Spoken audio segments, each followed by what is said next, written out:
Hi friends, ഇന്നത്തെ വീഡിയോയിൽ നമ്മൾ മൂന്നാറിലെ എക്കോ പോയിന്റിലേക്കാണ് പോകുന്നത്.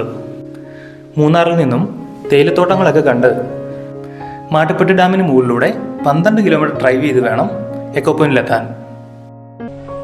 ഇവിടെ പ്രധാനമായും പെഡൽ ബോട്ടുകളും കയാക്കിംഗ് ബോട്ടുകളുമാണ് ഉള്ളത്.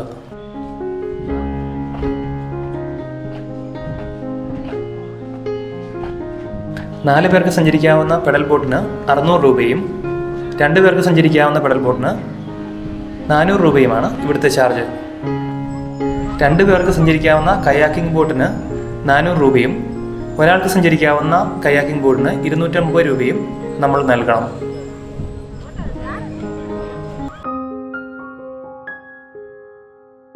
ഫോട്ടോഗ്രാഫിക്ക് ഒരു പെർഫെക്റ്റ് സ്പോട്ടാണ് എക്കോ പോയിന്റ്. അതുകൊണ്ട് തന്നെ ഇവിടെ നിരവധി വെഡ്ഡിംഗ് ഷൂട്ടുകളൊക്കെ നടത്താറുണ്ട്. ഫോട്ടോഗ്രാഫിക്ക് പറ്റിയ നിരവധി ഫോട്ടോ പോയിന്റുകൾ എക്കോ പോയിന്റിലുണ്ട്.